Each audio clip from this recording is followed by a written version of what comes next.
Hello everyone, good morning all of you. कैसे हैं आप सब? बढ़िया रहिए। तो कल के लेक्चर में हमने क्या देखा था? कल के लेक्चर में हमने HCF and LCM by prime factorisation देखा था। उसके बाद उससे पहले हमने देखा था theorem of fundamental theorem of arithmetics. Fundamental theorem of arithmetics क्या कहता है कि any number can is either a prime number or it can be represented as a product of prime number। चलिए, तो आज हम क्या देखने जा रहे हैं?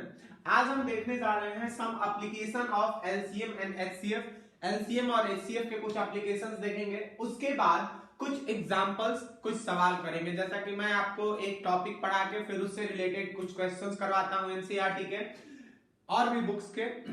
तो आइए देखते हैं what some applications of HCF and some example. चलिए, एक चीज आप समझ जाइए कि अगर आपको कोई दो नंबर दिया हुआ है, देखिएगा ये नोट करने लायक वाली बात है। For any two numbers, NUMBERS, for any two numbers A and B, for any two numbers A and B, LCM of A and एक second, for any two numbers A and B, product of their LCM and HCF, product of their LCM and HCF is equal to the product of the two numbers, is equal to the product of two numbers। इसका मतलब क्या हुआ कि अगर मैंने A और B का LCM निकाला, LCM, और उसका कुछ HCF निकाला, तो LCM into HCF of A and B is equal to A multiplied by B। ये बड़ा ही इंपॉर्टेंट फॉर्मूला है, बहुत सारे सवाल इससे आते हैं। दूसरी बात, HCF of any two number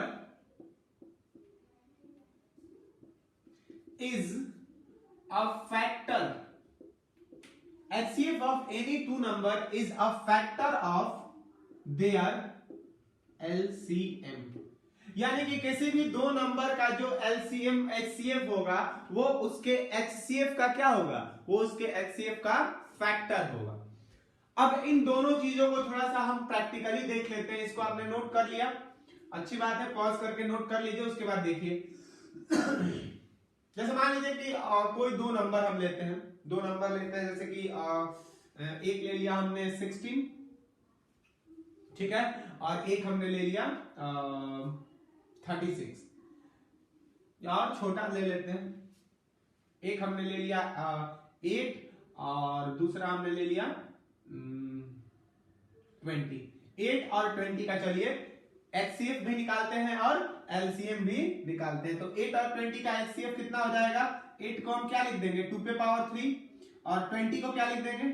20 को लिख देंगे 2 पे पावर 2 इंटू 5।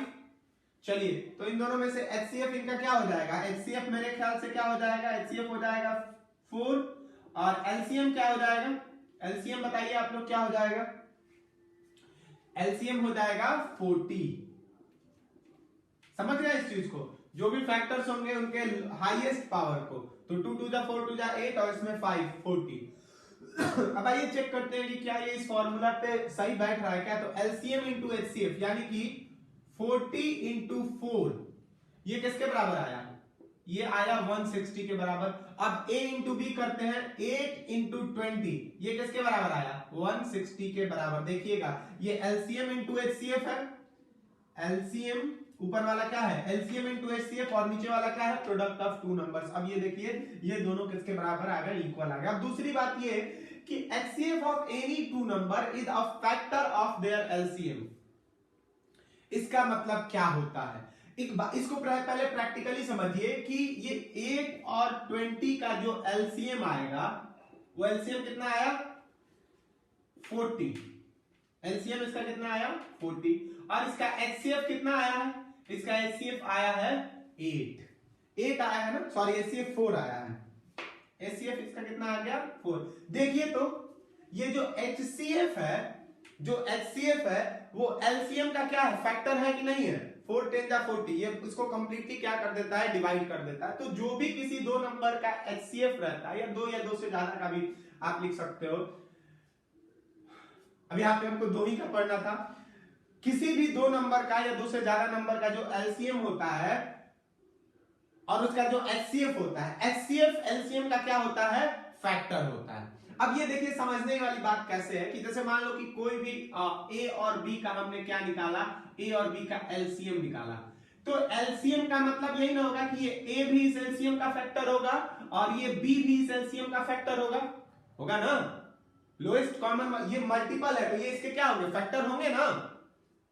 मल्टीपल का मतलब आप जानते हो ना, 2 के मल्टीपल्स 4 6 8 10 12, ये सारे 2 के क्या हैं, ये 2 4 6 8 10, ये 2 के मल्टीपल्स हैं और इन सब का 2 क्या है, फैक्टर है। तो ये लोएस्ट कॉमन मल्टीपल होता है ना, यानी कि इसके भी टेबल में ये आएगा और इसके भी टेबल में ये आएगा।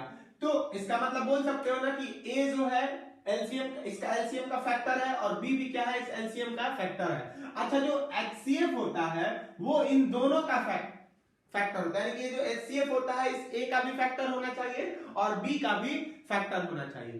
तो देखो इसके फैक्टर ये और इसका फैक्टर ये एचसीएफ, यानी कि इनडायरेक्टली ये भी क्या होगा, इसका फैक्टर ही होगा ना। समझ गए इस चीज को कि नहीं समझ गए? जैसे मैं एक और डिटेल में आपको समझा देता हूं, देखिएगा एलसीएम कितना आया है 40 ना, 40 किसका फैक्टर है, सॉरी 8 जो है 40 का फैक्टर है और दो इसका एलसीएम एचसीएफ कितना आया 4 जो है इस 8 का फैक्टर है। चेन देखिएगा 8 जो है 40 का फैक्टर है और जो 4 है वो 8 का फैक्टर है। तो एक बात बताइए कि ये 4 डायरेक्टली 40 का फैक्टर हुआ कि नहीं हुआ, हो गया। वही बात कही गई है कि HCF of any two number is a factor of their LCM.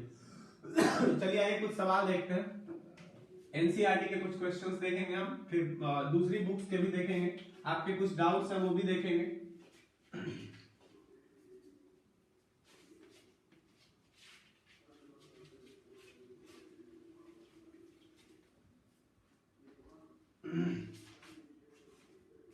पहला सवाल है find the largest positive integer that will divide, question देखिएगा, फाइंड द largest positive integer that will divide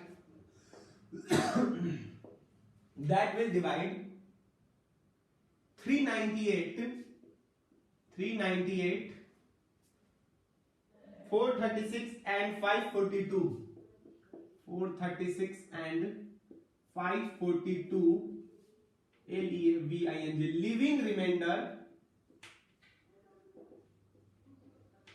living reminder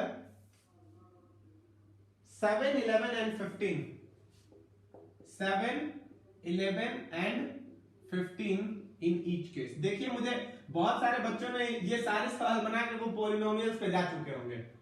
in each case आपको सिखा दिया गया है कि इसमें से इसको घटाइए, इसमें से इसको घटाइए, इसमें से इसको घटाइए और फिर उनका क्या निकाल दीजिए,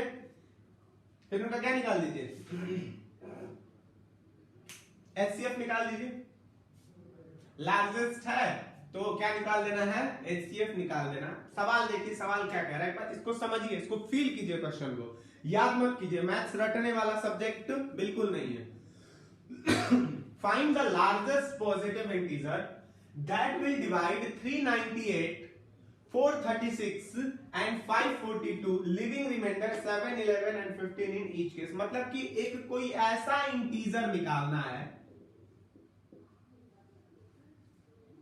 एक कोई ऐसा इंटीजर निकालना है जो कि इसको भी डिवाइड कर दे, इसको भी डिवाइड कर दे और इसको भी डिवाइड कर दे, और उसके साथ एक कंडीशन वो है कि इसको डिवाइड करने के टाइम में 7 रिमाइंडर छोड़े, इसको डिवाइड किया जाए अगर उस इंटीजर से तो 11 रिमाइंडर आए, और अगर इसको डिवाइड किया जाए उस इंटीजर से तो 15 रिमाइंडर आए। कहने का मतलब ये मान लेते वो इंटीजर a है, तो अगर a से 398 को डिवाइड किया जाए तो रिमाइंडर कितना आए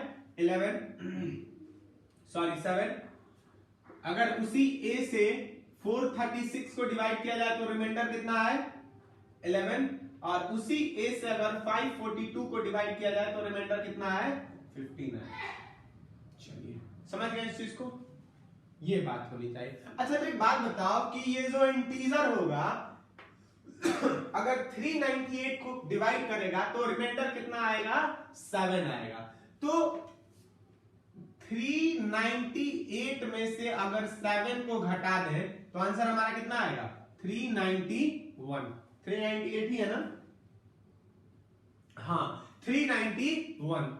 अब ये जो 391 है ये इस नंबर को वो जो इंटीजर a है वो क्या कर देगा कंप्लीटली डिवाइड कर देगा, बिल्कुल कर देगा। अच्छा दूसरा जो 436 है अगर इसमें से हम 11 घटा दें तो आंसर कितना आएगा 5 और 2 425। इस 425 को भी वो जो इंटीजर a है वो क्या कर देगा कंप्लीटली डिवाइड कर देगा। अच्छा उसके बाद 542 माइनस 15 इसमें से 7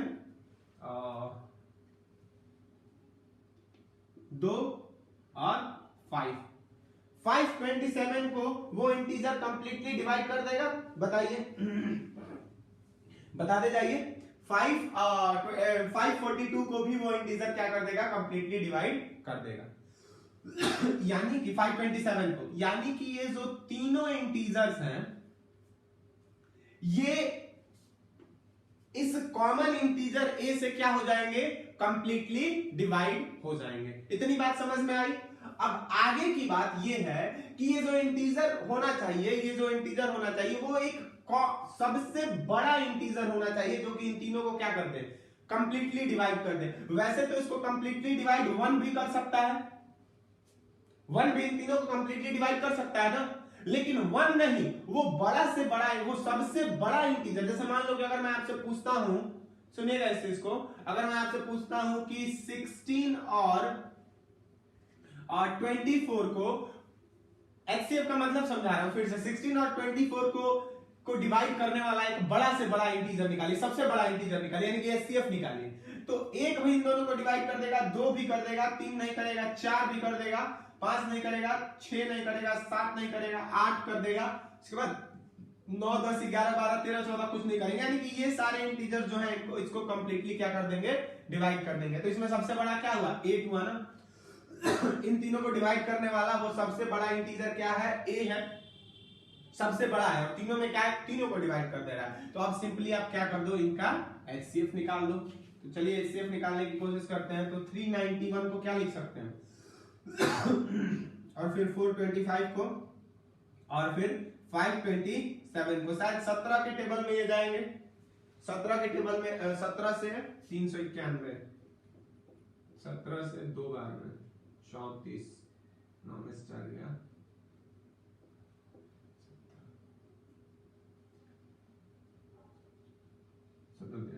इसको हम लिख सकते हैं 17 इंटू 23। इसको चलिए 425 को करते हैं, 425 को 17 से, तो 17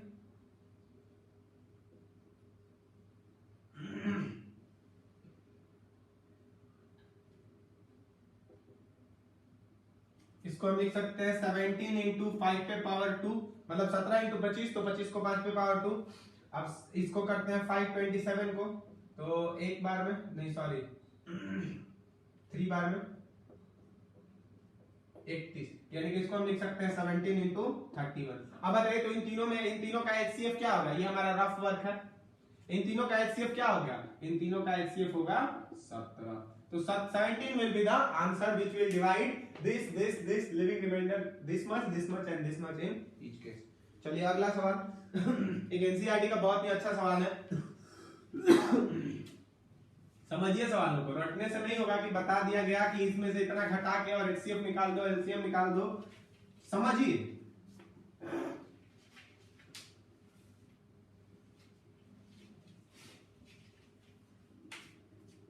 सवाल है एनसीईआरटी का है कि there is a circular path around a sports field. थोड़ा बड़ा सवाल है। There is a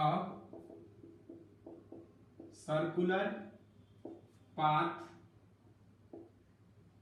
around a sports, एक स्पोर्ट्स फील्ड के चारों तरफ एक सर्कुलर पाथ है।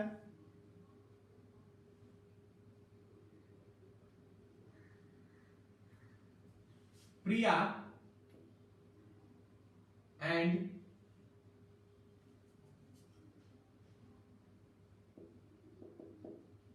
शिक्षा takes 18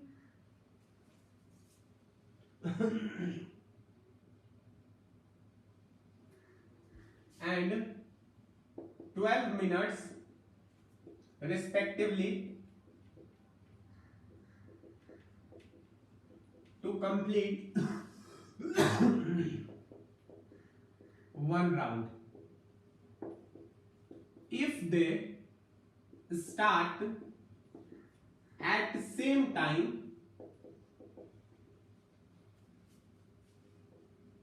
from same point,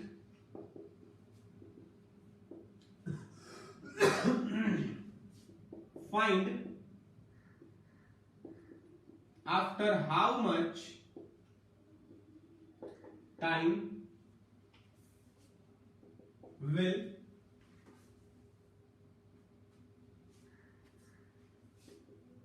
they meet again। देखो सवाल समझो इसको।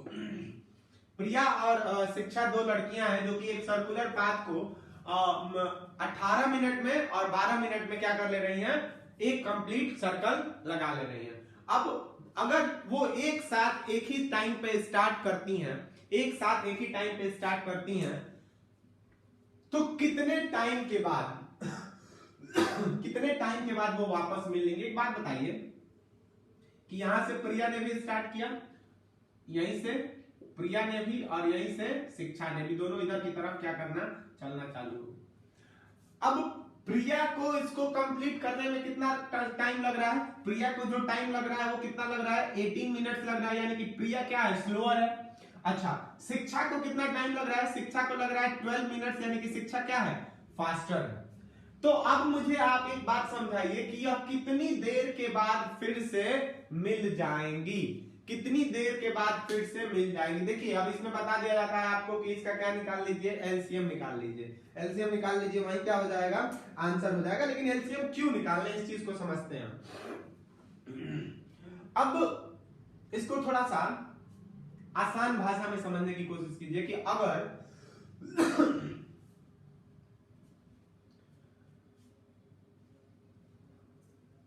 प्रिया यहां से चलना चालू की, ठीक है, प्रिया यहां से चलना चालू की और 18 मिनट के बाद वो फिर से वापस कहां पे पहुंच गई है, यहीं पे पहुंच गई है। समझिएगा इस चीज को, 18 मिनट के बाद फिर से वो कहां पे पहुंच गई है, यहां पे। इस दौर में शिक्षा जो है, शिक्षा ने तो इसको 12 मिनट में ही कंप्लीट कर लिया, शिक्षा ने इसको 12 मिनट में ही कंप्लीट कर लिया कि नहीं कर लिया, बताइएगा। यानी कि जब प्रिया यहां पे पहुंची है तो शिक्षा के पास और 6 मिनट आगे चली गई है कि नहीं चली गई, यानी कि शिक्षा आपकी बार यहां पे है। फर्स्ट राउंड में अगर प्रिया यहां पे है तो शिक्षा कहां पे है, फर्स्ट राउंड में अगर प्रिया यहां पे है तो शिक्षा कहां पे है, यहां पे चली गई है। सेकेंड राउंड में प्रिया ने क्या किया, 18 मिनट फिर इसको लगा यहां से आने में, तो इस बार शिक्षा और 6 मिनट आगे चली जाएगी कि नहीं चली जाएगी। शिक्षा फास्ट चल रही है ना प्रिया से, यानी कि इसमें हम देखेंगे कि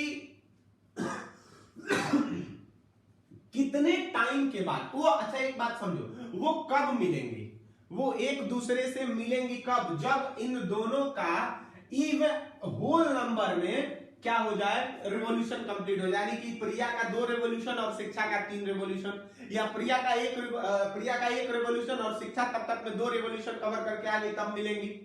ऐसा ही होगा ना। या शिक्षा प्रिया 5 रेवोल्यूशन करके यहाँ पे पहुंची और शिक्षा उस दौर में 7 रेवोल्यूशन करके यहाँ पे पहुंच गई। समझ रहे हो इस चीज को कि नहीं समझ रहे हो? प्रिया जितना देखो इनका ये दोनों एक दूसरे से तब मिलेंगी जब इन दोनों का होल नंबर में रेवोल्यूशन कंप्लीट हो जाए। नहीं मतलब कि एक पहले का 2 रेवोल्यूशन, प्रिया का 2 रेवोल्यूशन तो शिक्षा का 4 रेवोल्यूशन, प्रिया का 5 रेवोल्यूशन तो शिक्षा का 7 रेवोल्यूशन, कुछ इस तरीके से तब एक दूसरे से वो मिलेंगे। तो अब हमको क्या करना है कि 18 मिनट में ये एक रेवोल्यूशन कंप्लीट करती है और 12 मिनट में ये 2 रेवोल्यूशन कंप्लीट करती है। तो एक बात बताओ कि वो कौन सा टाइम होगा जिसमें कि इसका भी रेवोल्यूशन एक कंप्लीट होल नंबर हो जाए और इसका भी रेवोल्यूशन एक कंप्लीट होल नंबर हो जाए। चलिए तो एक बात बताओ, 12 मिनट में शिक्षा का तो एक हो जाएगा, 12 मिनट में शिक्षा का एक हो जाएगा, लेकिन प्रिया का एक नहीं होगा। चलो और आगे बढ़ते हैं। 18 मिनट में प्रिया का एक हो जाएगा लेकिन शिक्षा का एक नहीं हो पाएगा। तो वो कौन सा खोजे? 20 मिनट में, तो 20 मिनट में ना प्रिया का एक होगा ना प्रिया का भी एक से थोड़ा सा ज्यादा हो जाएगा और शिक्षा का भी एक से ज्यादा रहेगा। हमको होल नंबर चाहिए ना, 1.5 या 1.25 या 2.25 रेवोल्यूशन नहीं चाहिए हमको, होल नंबर, एक रेवोल्यूशन नहीं तो 2 नहीं तो 3 नहीं तो 4, कुछ इस तरीके से सर्च करो, खोजने की कोशिश करो। 30 मिनट में ना प्रिया का कंप्लीट रेवोल्यूशन होगा कुछ भी और ना ही शिक्षा का। इसका भी कम समथिंग कितना हो जाएगा, 30/18 यानी कि 5/3 रेवोल्यूशन इसका होगा और इसका भी 2 से कुछ थोड़ा सा ज्यादा हो जाएगा। अब एक नंबर आपको दिख रहा है, वो नंबर है 36 में देखो प्रिया का भी 3 रेवोल्यूशन कंप्लीट हो जाएगा, सॉरी 2 रेवोल्यूशन, और शिक्षा का भी उतने ही टाइम में कितना रेवोल्यूशन कंप्लीट हो जाएगा, 3 रेवोल्यूशन कंप्लीट हो जाएगा। तो जरा बताओ मुझे कि 18 मिनट में, सॉरी 36 मिनट में प्रिया का कितना रेवोल्यूशन कंप्लीट हो गया, 2, और उसी 36 मिनट में शिक्षा ने कितना रेवोल्यूशन कंप्लीट कर लिया, 3। अब दोनों इस जगह पे वापस आके मिल गए, दोनों इस जगह पे वापस आके मिल गए कि नहीं मिल गए? तो अब ये कैसे निकालोगे, तुम अंदाज भी करोगे क्या? 20 जैसे मैंने चेक किया रख के वैसे चेक करोगे नहीं? देखोगे कि इन दोनों का सबसे नियरेस्ट मल्टीपल कौन सा होगा। तो इन दोनों में तुम टेबल लिखना चालू कर दोगे तो 18 इसका भी लिख दो, इसका भी लिख दो, तो 18 के टेबल में और 12 के टेबल में वो कौन सी छोटी नंबर होगी जो कि आएगी, तो वो क्या होता है, 36 होता है। यानी कि हमको क्या निकालना रहता है, एलसीएम निकालना रहता है। तो आप इन दोनों का क्या निकाल दोगे, एलसीएम निकाल दोगे। चलिए हो गया ना, ये समझ गए इस चीज को?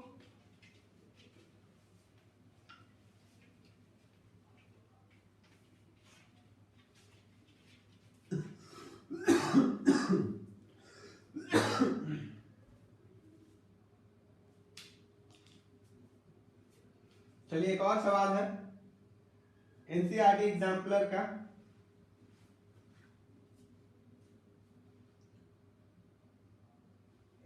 On a morning walk, on a morning walk, 3 persons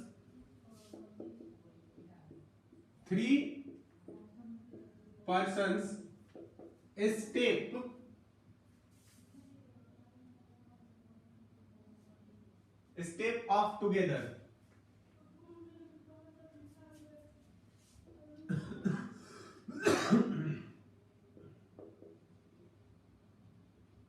Together, and their step measures 40, 42 and 45 centimetre, 40, 42 and 45 centimetre. Morning walk में कुछ लोग हैं जो कि चल रहे हैं, एक साथ चलना चालू किए हैं। एक का स्टेप का एक जो स्टेप कवर करता है, एक स्टेप में 40, दूसरे में 42, दूसरा 42, और मतलब कि एक स्टेप में पहला व्यक्ति 40 सेंटीमीटर कवर करता है, दूसरा 42 और तीसरा 45। 40 सेंटीमीटर, 42 सेंटीमीटर एंड 45 सेंटीमीटर। तो सवाल क्या है? सवाल है कि What is the minimum distance each should walk so that each can cover same distance and complete steps?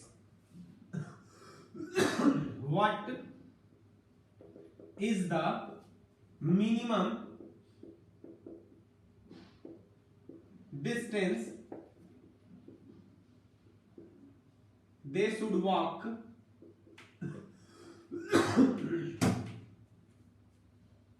that each covers same distance and complete steps? बहुत इंपॉर्टेंट बात है। कंप्लीट स्टेप्स का मतलब होना चाहिए कि स्टेप्स ये नहीं कि 1.5 और 2.5 ऐसा स्टेप नहीं, 2 step, 5 step, 100 step, 50 step. Step क्या आने चाहिए? होल नंबर में आने चाहिए। ठीक है, तो आइए इस सवाल को देखने की कोशिश करते हैं, बनाते हैं। On a morning walk, 3 persons step up together and their step measures 40, 42 and 55 centimetre. वो मिनिमम डिस्टेंस क्या होगा जब इसका भी कंप्लीट स्टेप हो जाए, इसका भी हो जाए, इसका भी हो जाए और तीनों क्या हो? सेम डिस्टेंस ट्रैवल करें। अच्छा एक बात, इसको थोड़ा सा आसान में ट्रैवल करते हैं। 2 आदमी को लेते हैं। एक आदमी ए है जो 2 सेंटीमीटर का स्टेप डालता है और या थोड़ा और बड़ा कर लेते हैं, एक है 4 सेंटीमीटर का स्टेप डालता है और एक जो है वो 6 सेंटीमीटर का स्टेप डालता है। अब मैंने पूछा कि वो मिनिमम डिस्टेंस क्या होगा जिसमें कि ये दोनों क्या हो? बराबर डिस्टेंस भी ट्रैवल करें और इनका स्टेप्स भी क्या हो जाए? पूरा हो जाए। तो क्या निकालोगे आप इसमें का? समझ, देखो यहां से ये भी चलना चालू किया है और यहां से ये भी चलना चालू किया है। ये ए है और ये क्या है? बी है। इसका स्टेप 4 सेंटीमीटर का है और इसका स्टेप कितने का है? 6 सेंटीमीटर का। वो मिनिमम डिस्टेंस क्या होना चाहिए? वो मिनिमम डिस्टेंस क्या होना चाहिए? तो मिनिमम डिस्टेंस क्या हो? अगर मान लो कि तुम 4 सेंटीमीटर ले लोगे तो इसका एक स्टेप कंप्लीट हो जाएगा, लेकिन इसका एक भी नहीं होगा। अगर 6 ले लोगे तो इसका एक हो जाएगा और इसका एक से कुछ ज्यादा हो जाएगा। 7, 8, 9, 10 ऐसे ही लेते जाओगे। अब एक नंबर आएगा 12। 7 में इन दोनों का नहीं होगा, 8 में भी इन दोनों का नहीं होगा, 9 में भी नहीं होगा, 10 में भी नहीं होगा, 12 में देखो तो 12 में इसका देखो तो इसका 2 स्टेप कंप्लीट हो जाएगा, 6 का और इसका 3 स्टेप कंप्लीट हो जाएगा, 4, 4 और 4, यानी कि 12 सेंटीमीटर क्या हो गया? आंसर हो गया कि वो मिनिमम डिस्टेंस क्या हो जाएगी? 12 सेंटीमीटर, जिसमें कि इसका भी स्टेप कंप्लीट हो जाएगा, इसका भी हो जाएगा और दोनों बराबर डिस्टेंस भी ट्रैवल कर देंगे। तो अब इसी तरीके से इस सवाल को देखो, वो मिनिमम डिस्टेंस क्या होगा जिसमें कि ये तीनों कंप्लीट स्टेप्स कवर कर लें। तो आपको क्या करना पड़ेगा? 42 और 45 का एलसीएम निकाल लीजिए आप, क्योंकि वो 12 क्या है? एलसीएम ही है ना, लोएस्ट कॉमन मल्टीपल। वो नंबर जो कम, छोटी वाली नंबर जो कि दोनों के टेबल में आ जाए, तभी तो दोनों का कंप्लीट स्टेप कंप्लीट हो जाएगा। इसमें भी वो एक सबसे छोटी नंबर जो कि इन तीनों के टेबल में आ जाए, यानी कि वो क्या कहलाता है? एलसीएम। तो 40 का क्या हो जाएगा? 40 का आप लिख सकते हो 2 पे पावर 3 इंटू 5। 42 का क्या लिख सकते हो? 2 इंटू 3 इंटू 7। 45 का क्या लिख सकते हो? 3 पे पावर 2 इंटू 5। अब एलसीएम निकालने का तरीका क्या होता है? सारे फैक्टर्स लिखते हैं और इधर हाईएस्ट पावर्स, ये होता है ना सारे फैक्टर्स। तो फैक्टर कौन कौन से हैं? 2 है, 5 है, 5 है, फिर इसमें 2 आ गया, एक बार ले चुके हैं, 3 आ गया, 3 लिख देंगे। ठीक है, फिर एक बार क्या आ गया? 7 आ गया, 7 लिख देंगे। फिर इसमें 3 है, एक बार लिख चुके हैं, 5 है, एक बार लिख चुके हैं। चलिए हाईएस्ट पावर, इन सब में 2 की हाईएस्ट पावर क्या है? 3 है। इन सब उसके बाद 5 की हाईएस्ट पावर क्या है? 1 है। 7 की हाईएस्ट पावर क्या है? सॉरी यहाँ पे 3 है ना, तो 3 की हाईएस्ट पावर क्या है? इसी में 3 है तो 1 ही है। फिर 7 की हाईएस्ट पावर क्या है? 1 है। चलिए, तो एलसीएम किसके बराबर हो जाएगा? एलसीएम इज इक्वल टू 2 पे पावर 3 इंटू 5 पे पावर 1 इंटू 3 पे पावर 1 इंटू 7 पे पावर 1।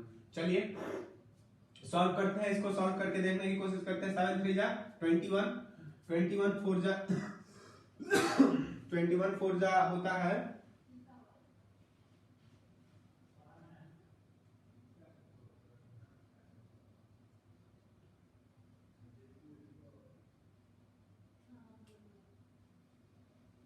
840 मेरे ख्याल से ना आंसर आएगा।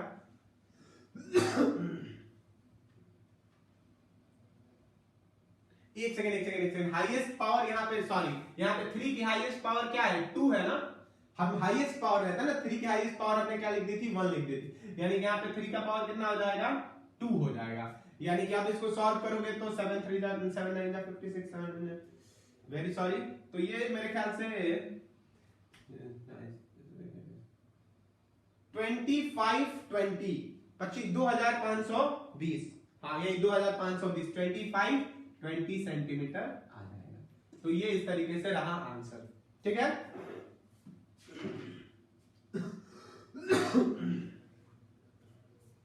चलिए अब एक और सवाल,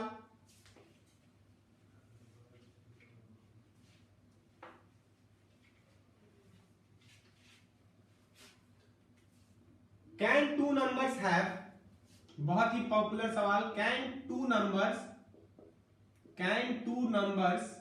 have 16 as LCM, sorry 16 as HCF and 380 as LCM। Question है, क्या क्या किसी दो नंबर का 16 HCF हो सकता है और उसका 380 LCM हो सकता है? तो मैंने आपको बताया था कि दो नंबर्स का जो HCF होना चाहिए, HCF must be factor of LCM। उनका जो HCF होना चाहिए उसके LCM का क्या होना चाहिए, फैक्टर होना चाहिए। But 16 is not a factor, not a factor of 380। 16 जो है 380 का फैक्टर नहीं है, तो हम बोल देंगे कि no it is not possible. तो चलिए आज के क्लास में इतना ही। नेक्स्ट वीडियो में हम पढ़ेंगे proving irrationality of a rational number. वो वीडियो इस पूरे इस एक्सरसाइज का, इस चैप्टर का लास्ट वीडियो होगा। Thank you.